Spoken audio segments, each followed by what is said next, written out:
here, no time to fear. Carell is so near because showtime is here. So on with the show, let's give it a go. Carell is the one that you need to know.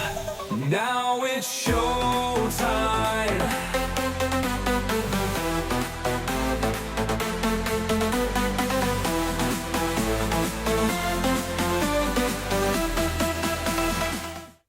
You know, the events of the world recently have made me think of a Broadway song, mainly because I'm gay, but that song has a lot of truth in it. We're going to talk about it today and so much more, so don't go anywhere, okay? Stay right there.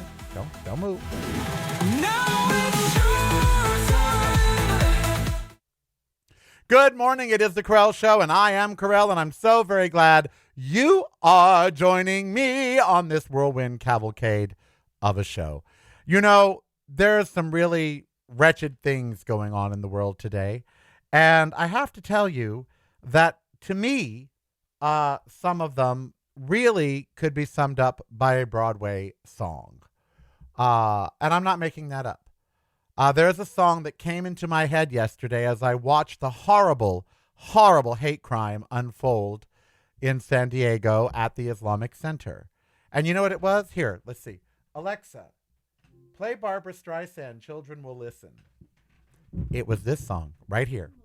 And I'll play it in the background because it's really meaningful. And the president should listen to this song. He really should. Sometimes there's truth in music, you know? But he won't.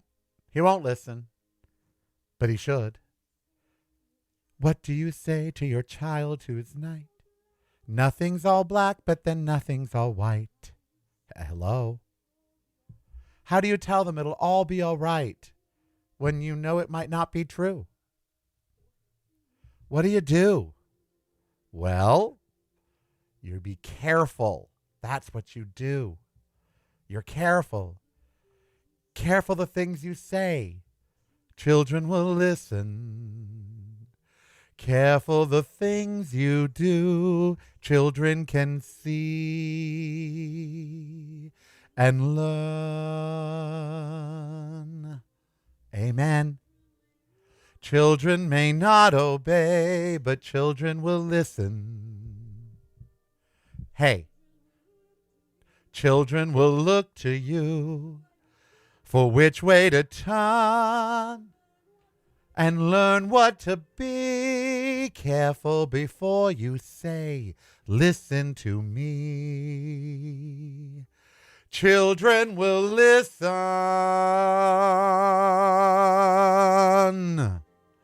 I mean, come on. Careful the wish you make, because wishes are children. Careful the path you take, because wishes come true. They're not free. Careful the spell you cast, not just on children. Sometimes the spell will last and turn against me and turn against you. Careful the tale you tell, because it cast a spell, and children will listen. Alexa, pause music. I think you get the point. It's a brilliant song, I believe written by Stephen Sondheim. And that's all I could think about last night. 2 teenagers. Okay? Motherfucking teenagers. Teenagers shouldn't be so filled with hatred that they grab a gun, write a note, and go kill Muslims. That should be the farthest thing from a teenager's mind. So where did it come from? We act like children autonomously just go and do these mass shootings, that they just on their own cook up Columbine. No. They hear what we say for their whole lives. They hear what the internet tells them for their whole lives. They hear and see what social media shows them for their whole life. And it shapes them, and it molds them, and it turns them into who they are. Because like it or not, we become our parents. Or we become the total antithesis of our parents on purpose. Someone taught these children to hate these teenagers. Who could it have been? Who could have taught them so much hate that the only vent for that, the only avenue, was to go kill Muslims at an Islamic center? Who could have taught them? I know. You know. If The you're world. not visiting reallycorrell.com daily, you're missing out. Get the podcast, videos, and the blog, including recipes at reallycorrell.com. That's really KAREL.com. Showtime is here, no time to fear. Corel is so near because showtime is here. So on with the show, let's give it a go. Corel is the one that you need to know. You know, it's amazing that they had to wonder if it was a hate crime. That's whenever you hear of a mosque being shot up, or a synagogue, or a gay center, it's a hate crime. It's certainly not a love crime. Never understood hate crimes myself. No crime is a crime of love. You don't kill someone because you love them. Even if you think you love them, if you're killing them, you don't love them. Well, unless it's, unless they're dying and they're begging you to kill them because they got the cancer or something. But you know what I'm saying? These teenagers learn to hate from social media. These teenagers learn to hate from Donald J. Trump, who uses the biggest microphone in the world to amplify the worst voices among us. He has vilified Iran and Iranians and the Middle East. He has called them names. Everybody's named Muhammad. He has invoked Allah in a sarcastic way. Donald Trump spreads more hatred than almost anyone on planet Earth today. And the children are listening. At least those two teenagers were. Now, I don't know their parents, but I have to say they did not learn this just on social media. I've seen their photographs. The parents should have known. But here we are. 3 dead people that were alive yesterday, and their crime being Muslim in America. That's their crime. In Donald Trump's America. You know, he has set up a $1.776 billion fund for his allies. Why doesn't Congress set up a $1.776 billion fund for his enemies? For the people that are constantly attacked by Donald Trump? Why can't trans people solicit the government for money and help because of the hatred that he, MAGA, and Republicans have heaped upon them? Why can't I, as a gay person, solicit the federal government for funds for the hatred that they have put upon me for my friggin' entire life? Even now with the Long Beach Gay Pride cancellation, the comments underneath, oh, the nation is healing. Oh, great, the queers don't get to celebrate. Yay. When straight pride. All these other homophobic comments that come straight and directly from the GOP and from MAGA and from their president. Children are listening. Why do you think my 30 years on radio, we were always so careful what to do? Because young children are listening. Gay children are listening. We wanted to let them know. Andrew's on my mind. There's going to be a lot of we this week because in 2 days it will be 25 years that Andrew left us. And he's on my mind. He's on my mind a lot because I learned a lot from him. I listened. What did you learn from your parents? What did you learn? You know, we know what these teenagers learned. Hatred, bigotry, disrespect, violence. They learned it from their parents. They learned it from social media. And they learned it from their president. What did you learn from your parents? Truly, what did you learn? I learned good things and I learned bad things. The good things, that money can't buy love, that a family is love, and that if you have love, it's not so terrible no matter what the situation.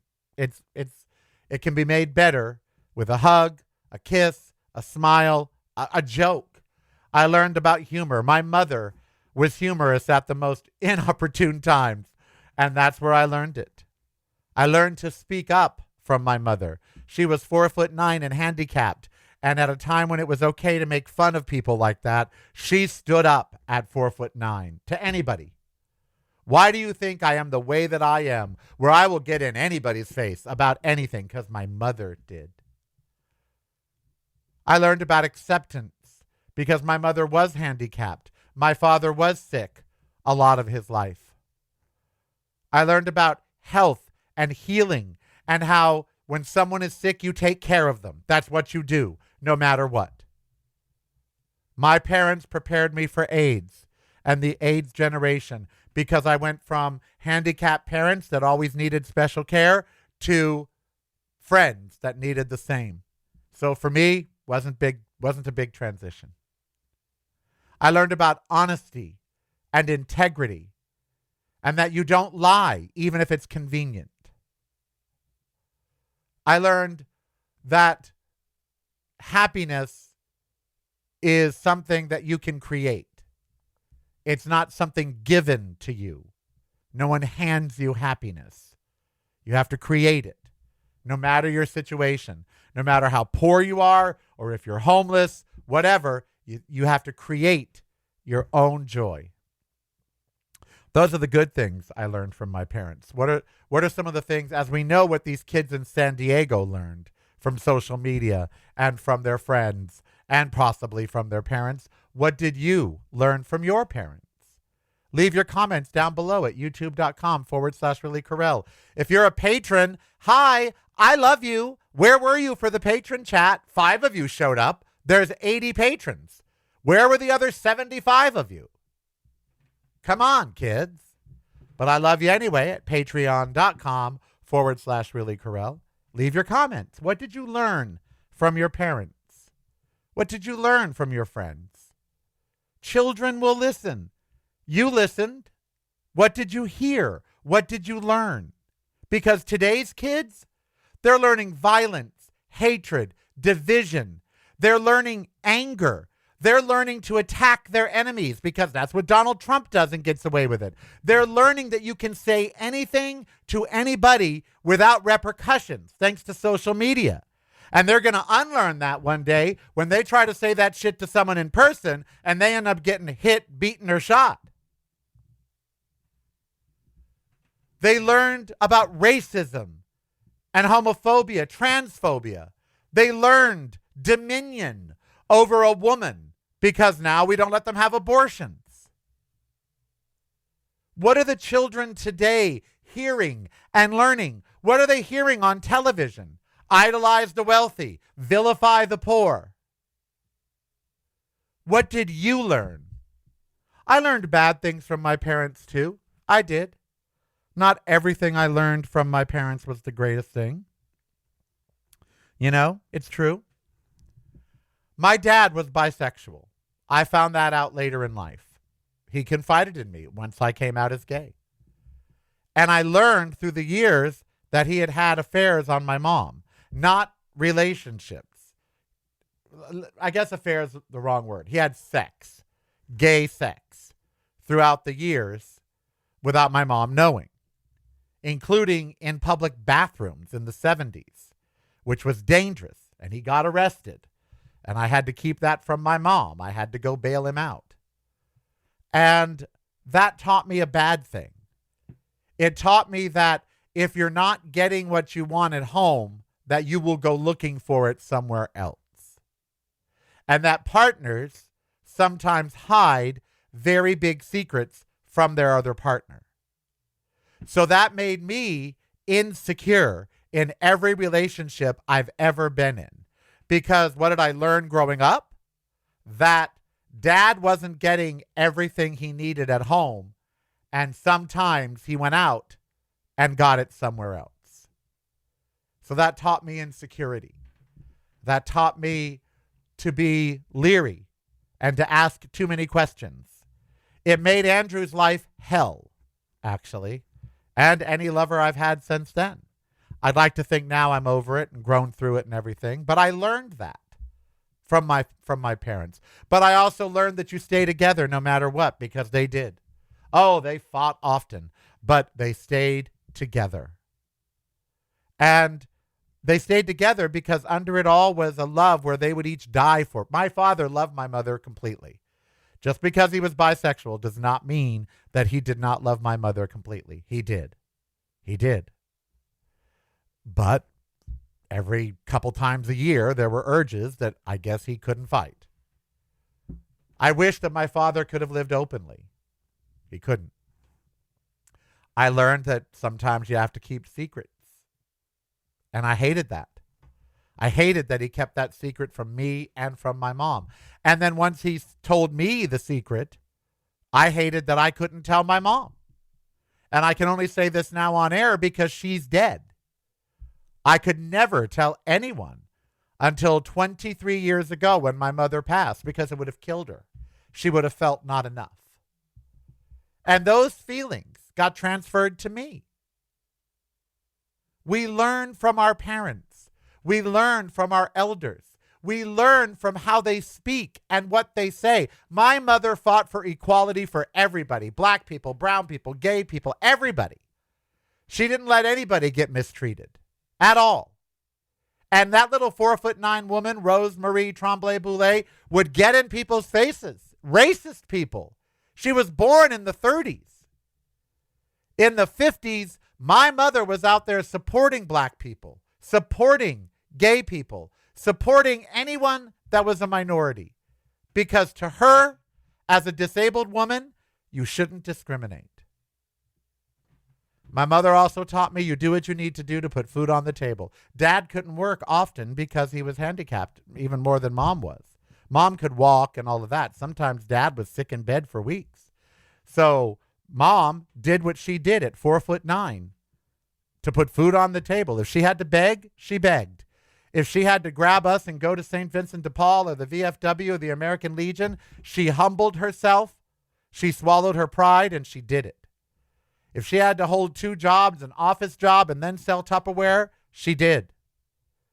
And that's why I do everything that I do in entertainment, because I would do anything to be a part. What did you learn from your parents? Because these kids in San Diego that walked into that center and felt it was okay to just start killing Muslims, they didn't plan to die, FYI.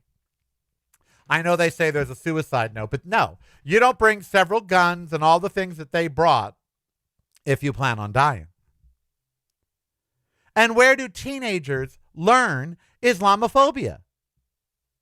From Donald J. Trump, from Marco Rubio, from Kash Patel, from all of them, from every Republican. All of the blood in this country is on Republicans' hands. All of it. Every fucking bit. Every school shooting, the blood of everyone is on Republican hands.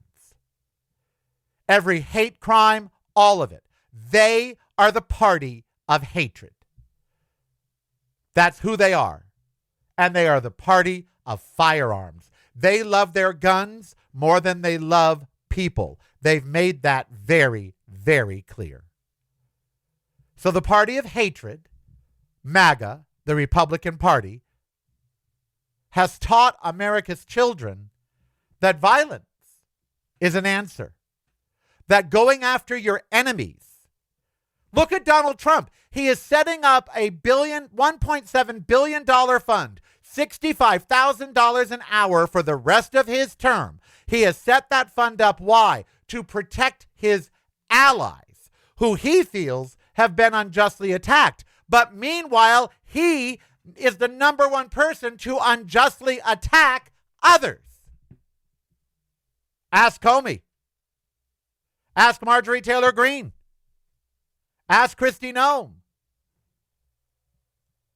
Ask Joe Biden, who did nothing to Donald Trump.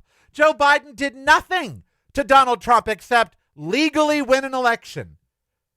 They were going to hang Mike Pence. Children were watching January 6th. Children were listening January 6th.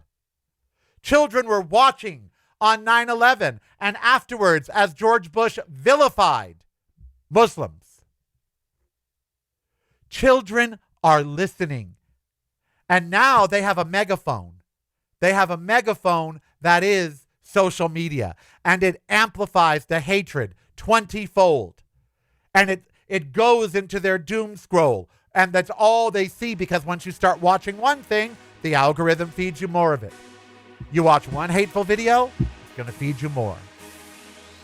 The GOP and MAGA are responsible for every bit of blood in San Diego. Every bit. And everywhere else.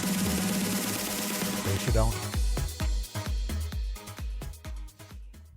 Patreon is the way to show you care. Subscribe today if you dare. Keep the show on there.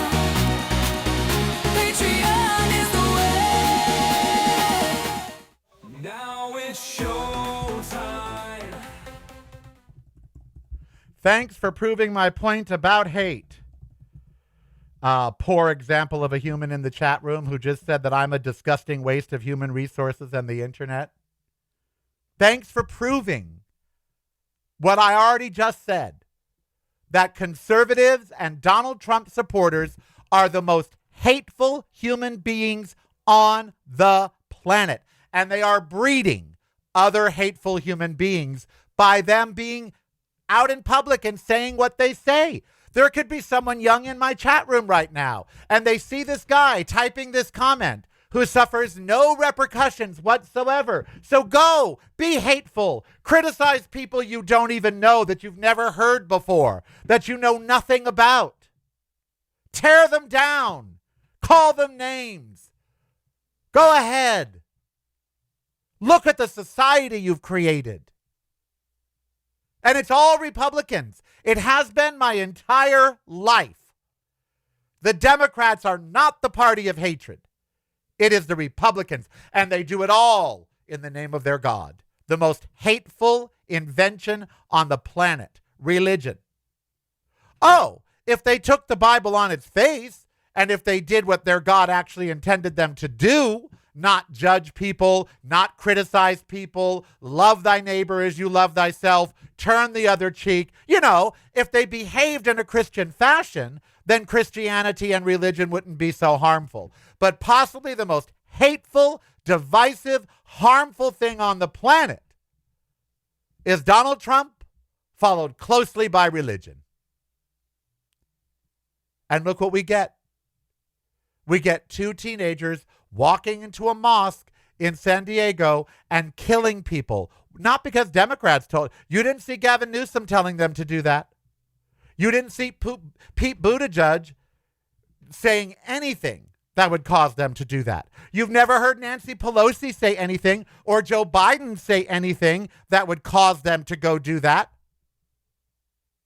You've never seen Bill Clinton or Barack Obama say anything that would cause them to go do that. You've never seen Jimmy Carter say anything that would cause them to go do that.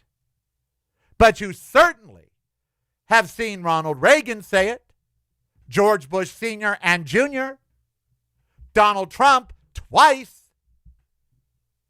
And I could go down the list of the most hateful senators and congresspeople in the world, like Strom Thurmond, Lindsey Graham. Down I could go, Mitch McConnell, on. And they certainly have said and done things that can cause this kind of stuff.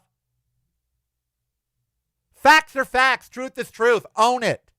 You are a hateful, evil party, the Republican Party and MAGA.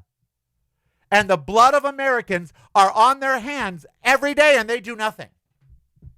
Every day, hundreds of people die by gun violence. They do nothing. Every day, Donald Trump wages illegal wars. He killed 160 school children. Killed them. In an instant, they were gone. Their lives, their futures, their loves, just gone. What does that teach children? What does that teach children? That you can blow up a school and suffer no repercussions whatsoever? What does it teach children? That the Epstein files shows beyond the shadow of a doubt that rich white men for decades, Republicans, by the way, rich white Republican men, abused underage children for decades. And no one has done anything, and no one has come to their aid, and no one has set up a victim fund for them, and no one's even been prosecuted in this country. What does that tell children? Children are listening. They're watching. They're learning. And what are they learning? What are they learning from the GOP? That you can rape underage people and get away with it, and that it's okay to abuse children? That's what the lesson of the Epstein files is. That you, as long as you are rich and powerful, you can get away with whatever you want. What are they learning from Elon Musk? That you should hoard your money? That you shouldn't help people with it? That you shouldn't disperse it to those in need? What do they learn from Congress? That you should cut from the poorest of the poor and humiliate poor people and make them jump through hoop after hoop after hoop after hoop, all to just deny them benefits, that it's okay to make people line up for food? What do children learn from the GOP? Truly, that if a book offends you, it's okay to take it off the shelf? That if an idea bothers you, it is okay to attack the person with the idea? That's okay? This is what we are teaching the children today. And they're listening. And they're hearing. And they're learning. Children are being taught that hate is okay. That hate is a joyous thing. That hate is to be celebrated and rewarded. Careful the things you do, for children will see and they will learn. Careful before you say, listen to me. Donald Trump should heed that warning. Careful before you say, listen to me. Given his job, he should parse his words so carefully, but he does not. And his people love that. What does him being president say? That it's okay to grab women by the pussy even if they don't want it. It's okay. It's fine. Go ahead and do it. That you can attack and sexually molest people in a dressing room, in a department store, and when you get convicted of it and you are fined and made to pay $83 million, that maybe you won't have to pay after all because the courts will side with you and you'll get to walk away scot-free. What are we teaching people today? Not the lessons they need to learn. Not things they need to hear. They need to hear about love, about inclusion, about diversity and equity, and how a diverse nation makes us strong. They need to hear that black, brown, yellow, gay, straight, bi, trans, that they're all Americans and all deserving of the same rights, the same love, the same compassion. They need to learn that it is our job to be of service as a human. That is our job. The minute we are born, it is our job to be of service. It's broadcasting from a completely different point of view. Yours. Listen daily to the Corralcast on your favorite streaming service.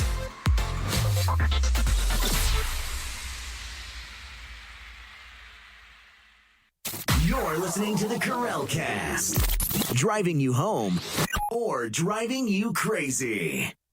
It's broadcasting from a completely different point of view. Yours. Listen daily to the Corralcast on your favorite streaming service.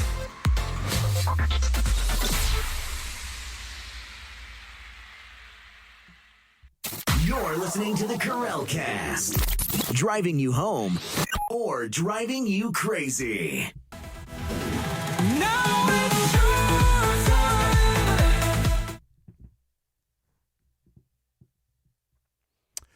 Careful the things you say, children will listen.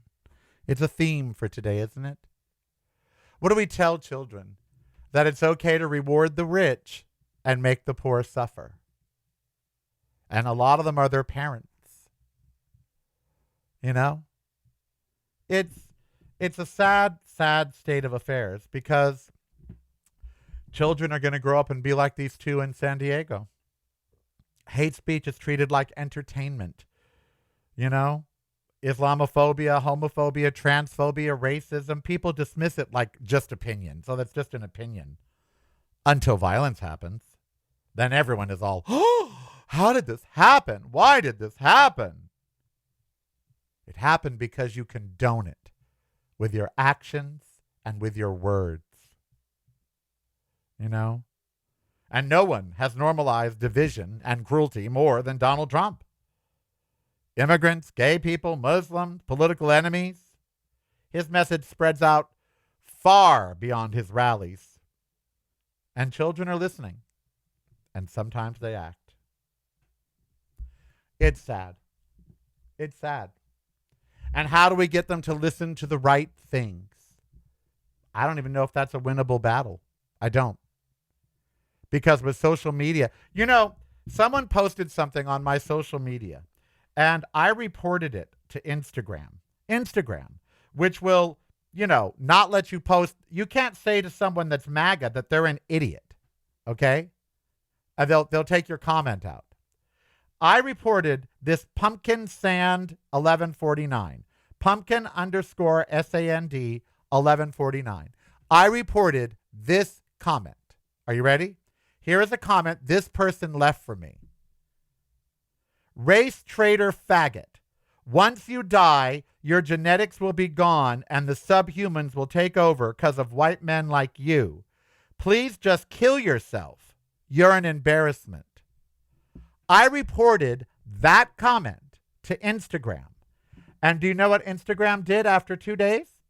They sent me a note back that said, we have reviewed the comment and found that it did not violate our terms of service. That's directly from Instagram. Instagram, which will not let you say MAGA are idiots or anything like that. They'll pull your comment. They said that that comment did not at all violate their terms of service. Really? Really? Because it sure sounds like it violates it on several things to me. Telling someone to harm themselves, calling someone a faggot, calling someone a race traitor. You want to talk about hatred? People see that comment. Children use Instagram. They can see that comment. And MAGA has no problem with that comment. People in my chat room that are MAGA have no problem with that comment. They're fine with it. But attack them, say the truth about them, call them the most despicable human beings because they are. The GOP and MAGA are filled with the most despicable human beings on planet Earth. And I've got the receipts. I've got the proof. You want the proof? There's the proof right there. You think that guy's a liberal? You think he voted for Joe Biden? I guarantee I know who that guy supports. You want your proof? Go through my TikTok. Read all the comments from MAGA. The most hateful, critical, evil, divisive people on the planet. Well, guess what? Kids are listening. And because of you, they're picking up guns. And they're doing away with people perceived as their enemies. I hope you're proud. I hope you're proud, MAGA. I hope you're proud. $5 a gallon gas, an unending war in Iran, a president that is the laughingstock of the world, embezzling your money every single day, like yesterday, giving away $1.7 billion of your dollars, $65,000 an hour, MAGA, more than you fuckers will see in a year. And you're If fine you're not with it. visiting reallycorel.com daily, you're missing out. Get the podcast videos and the blog, including recipes, at reallycorel.com. That's really KAREL.com. Showtime is here, no time to fear. Corel is so near because showtime is here. So on with the show, let's give it a go. Corel is the one that you need to know. So there we have it. A tragedy in San Diego brought about by a nation filled with people like MAGA that are absolutely deplorable. And, you know, Hillary underestimated the size of the basket. Okay? You know, they're absolutely deplorable. All of them. Every single member of MAGA is deplorable. I'll stand by it. Everyone. If they're still in that party now, after everything that Trump has done to them, they're deplorable. They're just in it for the hate. They're not in it for the economy. He's failing on that. They're not in it for the social progress. He's making none. They're not in it for anything except the hatred. They're not even in it for the religion. He's about as godless as they come. I'm more godly than Donald Trump. And, you know, speaking of the economy, there's a restaurant here in Las Vegas that I don't like, by the way. I every time I would see this restaurant, I would think it was an abomination. So the fact that it's closing, I don't care. But the reason they stated that they're closing is something I care about. Their name is the Heart Attack Grill. And their niche is that they sell the worst food on the planet for you. It'll all give you a heart attack. Greasy burgers and fries and all that. And they have a sign outside that if you're over 350 pounds, you eat free. So talk about disgusting, okay? It's a disgusting premise for a disgusting diner serving disgusting food. So I won't miss it. But that being said, I want you to, they're closing. And the reason they gave was that casino owners in Las Vegas are no longer interested in attracting people that would go to their diner, meaning lower class, lower middle class, and middle class. They're not, Las Vegas is not interested in middle class, lower middle class, or low class people, which is what made Las Vegas, by the way. Low class and middle class people who came here to feel like ballers, to feel like high rollers. Vegas, since I have lived here, has completely changed its marketing. It really only wants upper middle class or wealthy people to come to it. That's all it wants. It doesn't advertise to the middle or lower class. It doesn't care. And the pricing of everything here now, if you're not wealthy, you cannot afford Las Vegas. Rooms on the Strip, which used to be $29, are now $290 and up. By 2027, all buffets in Las Vegas will be closed. They announced that yesterday. Wynn, MGM, Caesars.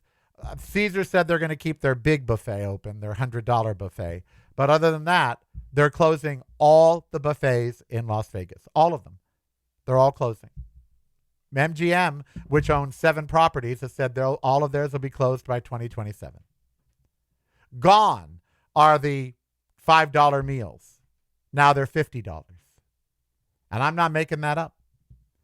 I go over to the Strip when necessary. And trust me, there's no way I can afford it.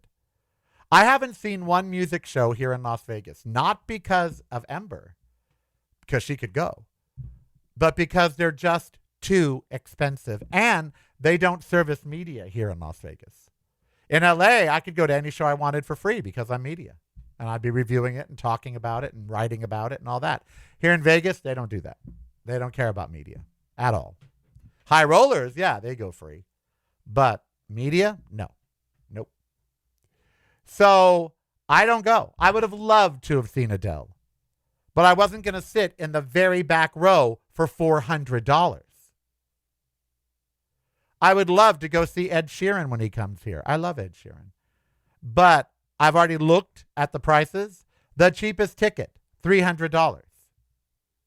It's not worth it.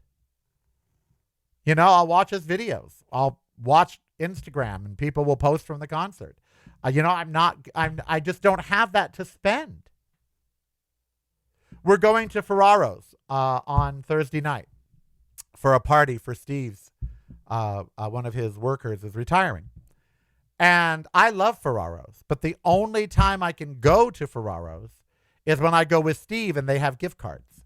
Because dinner for two people, if you're going to have a nice dinner, an entree, an appetizer, and a beverage of some kind, a mocktail or a glass of wine or whatever, for two people, dinner's going to be in excess of $300. And without gift cards, we ain't got that. Even my vegan restaurants that I love and adore, I went to Down to Earth at Town Center the other day. I got a half order of mac and cheese. I got a po' boy sandwich with a little salad that it comes with, and a beverage. $45. The half order of mac and cheese was $11. The po' boy was $16, and the beverage was $8.50 with tax. For a pink lemonade made out of dragon fruit. $45 for lunch. You know, and Vegas doesn't care. They don't care. They only want upper middle class and rich people to come. The Eagles are doing the Sphere. Tickets, $200, $300, $400, $500, $1,100, $1,200, $1,500, $3,000. You know, just to go see The Wizard of Oz at the Sphere. A movie we've all seen. A movie which they've cut 45 minutes out of. But it's in the Sphere and they blow poppies around and there's all these effects. $110 to $160 a person to go see The Wizard of Oz at the Sphere. $110 to $160 per person. Obviously, I haven't gone. This city has become unaffordable unless you make $200,000 a year or more, period. So what the Heart Attack Grill says is true. Vegas and the Vegas casinos are in no way anymore interested in bringing in lower class people or lower middle class people. They only want upper middle class and wealthy. And they're doing everything they can with pricing to make sure it stays that way. And subsequently, they're empty. Subsequently, Vegas is dying. The rumors you've heard are true. Oh, there's times where they're full, like this weekend, EDC weekend. You know, 300 million in ticket sales, hotels full. Sure, there are times when they're full, but that's not every day. It used to be every day Vegas was full of people. Every casino, the Strip, downtown, everywhere. Now you can go to the Strip at 8 o'clock, 9 o'clock, 10 o'clock in the morning. It's completely empty. There's nobody on it. You can walk through a casino at noon. It's empty. Nobody there. Why? Because they've stopped marketing and they've priced people out. And it's not just happening here. Look at all the ads on television that you see. They're for things you fucking can't afford. They advertise cars that are $40,000, $50,000, $60,000 with their 7-year loan programs. That's because you can't afford them. Half the products they advertise on TV, you can't afford. And fast food, they advertise that on TV. $15 for a drive-thru at McDonald's. It's like, you can't afford that for lunch. But they don't care. America now, the marketers in America, including in Las Vegas, are focusing on middle class, upper middle class, and the rich. That's it. And that means people making $175,000 to $200,000, because that's just middle class. Middle class is now $150,000 and above. Lower middle class is 50 to 150. 150 and above, middle class. 250 and above, rich. Only 8% of America has $1 million in assets. Only 19% makes more than 250. So Vegas is relying on those 19%. That's who they're relying on. Meanwhile, other places that have gambling that are not charging all that money are flourishing. Other car companies in other countries that aren't selling cars that are 50 grand but are selling cars that are 10,000, they're flourishing. Vegas doesn't care. They don't want you. Most companies now don't want you as a client if you're not wealthy. Look at credit card companies. 30% interest, which should be illegal, FYI. But they advertise like that's a good thing. Oh, get our card, only 29.9%. All interest should be capped at 12%, period. Just that's it. No credit card in the world should be able to charge you more than 12% interest. But they charge 29%. Why? Because they don't care. If you can't pay that, they don't want you as a client. Nowadays, only middle class to rich count in America. If you're lower middle class or lower class, you don't count. You're not their market. You're not their demo. They don't want you. It's really quite sad. It is really, really quite sad. All right. There was a time when Vegas was known for cheap food. Yep. They used to want people to spend their money gambling. So food was dirt cheap and alcohol was free. You bet. You bet. Now they don't even bring you free alcohol if you're sitting at the cheap. If you're at the penny slots or the nickel slots or the quarter slots, they don't come around and ask you for if you want a beverage. Dollar slots, that's where they come around. But quarter, penny, nickel, no free booze for you. Are you kidding me? You're cheap. And yet that's their bread and butter, but they don't realize it. They would rather one high roller be at their hotel than 50 middle-class people. It's really quite sad. It's really sad what has happened in Las Vegas. And now the Heart Attack Grill is closing because they said, hey, we can't really make it here. The people that would come, they are, they're just not coming because the casinos are not programming for them. They're not promoting any specials. They're not, they think it's a great all-inclusive package downtown for $400 for 2 days for two people. That's $200 a day. And they think that's great for the room and for the food. They're like, oh, $400 and you get room and you get food vouchers and you get drink vouchers. That's still $400. How are you going to have money to gamble? Unless you're going to spend $3,000, $4,000. It used to be $100 you could come to Vegas, get a room for $20, eat for another $30 or $40 for the total weekend, and then you'd have $50 to gamble. $100 you used to be able to come to Vegas for $100. Now minimum $1,000, minimum for 2 days. Don't even come here for 2 days if you ain't got $1,000, because you have to live out in the park with my homeless people there at Desert Breeze. Oh yes, child. The people that work at the casinos, etc., how do they afford to live there? They don't. They can't. They're in poverty. Rents have gone up. Housing prices have gone up. Their pay has not gone up. Oh, they strike all the time. They're always demanding more money, and they're being downsized. Always. Always. Casinos are in the habit of laying off, not hiring. But the average casino worker makes $15 to $17 an hour. Even at $20 an hour, that's only $3,200 a month. And you can't live in Vegas for that. 1/3 of that being rent. So $1,100 a month rent. Good luck with that. So they're living in poverty. Who do you think is lining up at Desert Breeze Park for the food banks every 2 weeks? Casino workers. They work around opulence. They work around the best restaurants in the world. They work around the best food, the best everything. When they leave, they get in line for a food bank. That's the reality of Las Vegas. They work in these towers of wealth. And when they leave, they have to line up for free food. That's the reality of Las Vegas. But isn't that the reality of the country? You work for a corporation that's worth billions of dollars and you can't meet your bills. Isn't that the country?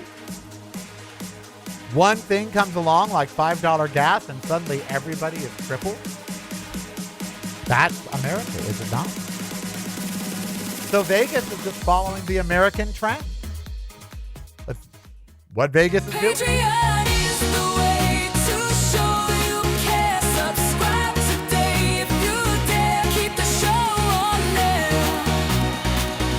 Patreon is the way. Now it's showtime. La la la la la la la. I'm just reading the chat room. I'm pretty much off social media because it's so dark. I agree.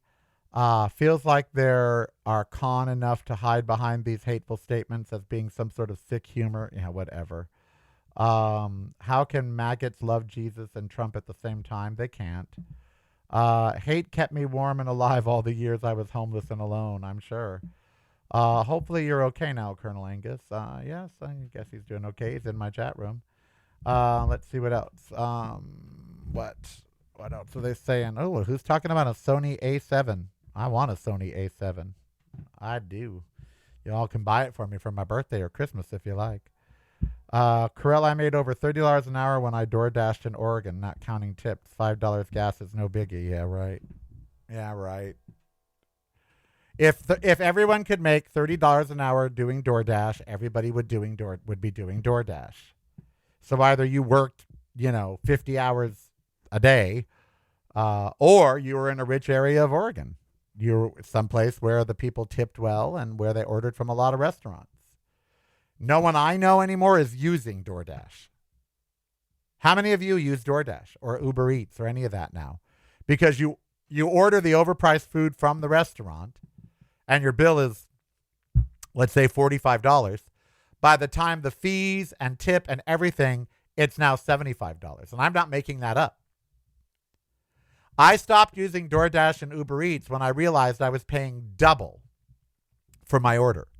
If the order was $28, it damn near came into $56. Service fee, tax, tip. Plus, those services mark up the food. DoorDash, Instacart, Uber Eats, they mark up the food. So if at the restaurant, like Chef Kenny's dim sum, his dim sum at the restaurant is $8. He stopped using DoorDash and Uber Eats, by the way, but when he was on there, his dim sum was $10. And I asked him, does that money go to you? And he said, no, it goes to DoorDash. So I stopped using them several years ago. I haven't had food delivered here in a long time. The only thing I use still is Instacart because Sprouts and Smith's don't mark up the prices on Instacart. And there are some times where I just can't get to the store. So I use Instacart for those times, but probably only less than 8 times a year, maybe 10 times a year. And that's it. But I stopped using food delivery services. They're too expensive. I don't know anyone that Steve used to use them all the time. He doesn't use them at all anymore. My neighbors here used to use them all the time. I don't see them get deliveries at all anymore. No one I know uses those services anymore. They're too expensive. And look at Uber. The price of Uber. Yesterday, I priced out a ride on Uber because I'm trying to see if how much the car is costing me and if it would be cheaper to take an Uber. So every time I use the car, I write in a spreadsheet how I used it and how much it would have been had I used an Uber. The prices for Uber now or Lyft, oh my God. It used to be $14 to go from my house to the airport. $14 plus tip. Now it's $29 plus tip. It used to be $11 to go from this house to the Strip. $11. It's now $23. One way. Lyft, let me see how much right now. If I were to order a Lyft right now to go to the Strip, now remember, $14 used to be the most that it would ever be. Let's choose Bellagio. Let's just see how much it would be to go to the Bellagio. Right now, to go to Bellagio, it would be, let's see, the cheapest ride, if we were to wait. Silver Select for people over 55, $25. Live Standard, $23. If you want a nicer car, $26. And if you want an SUV, $44. So it's double what it used to be. Double. Lyft and Uber have doubled their cost. It used to be they were affordable and you could use them. Now, not so much. And that's just the reality. You know, you just, if you use those services, you got to be rich. You know? And I'm not. You know, also, they're not good for the restaurants. DoorDash and Uber Eats, they don't pay the restaurant until the end of the month. So the restaurant has to front all the money for the food all month long. And that may not sound like much, but let's say they're a popular restaurant and they get 50 orders a day from DoorDash. They're not making any money on that until the end of the month. And then fees are subtracted. They may not get it all. They might have to fight with DoorDash. A lot of restaurants I know hate that they have to use those services. I want to see us go back to the restaurant having their own delivery person. I really think that should happen. Restaurants should go back to having their own delivery people. Because DoorDash, Uber Eats, all of that, no way. They screw the restaurant. They screw you. There's a reason that they can have corporate offices in downtown San Francisco. There's a reason that they turn billion-dollar profits. That money just doesn't come from nowhere. It comes from you because you're being overcharged. Here in Vegas, everything's like that. Everything is just way too much money. To get into a museum, to get into Area 15, to get into, just any kind of entertainment thing that you want to do here in Vegas, it's just so expensive. And all the free stuff is drying up. There used to be all kinds of free shows and free things. Now they're drying up. But that's the whole country. That the entire country is now acting like we all have more money than we have. And subsequently, we're all broke. Or guarding our money. Not buying houses. Not buying new cars. The economy is contracting. It's damn near in a recession. People are not spending money. Well, rich people are. But average people, not spending money. Nope. Well, what a show. A Broadway tune, Children Will Listen, gave us quite a topic. Heart Attack Grill points out the problems with Las Vegas. Even a nightclub. You go out to have fun at a nightclub, $18 to $22 cocktails. Beer, $12. I'm not making that up. Go up, you order a Miller beer, $12. Now, there are some casinos that are $3 shots, $3 beer. It's broadcasting from a completely different point of view. Yours. Listen daily to the Corralcast on your favorite streaming service.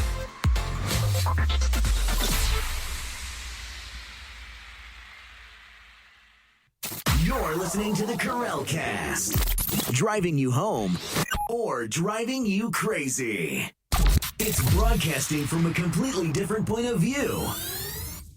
I wanted to come back very quickly and say goodbye. I am Corral. Be who you want to be, so I don't hurt anybody. I hope you have a great, grand, and glorious day. We'll see you back here tomorrow, Wednesday. So don't go anywhere. We'll be back tomorrow.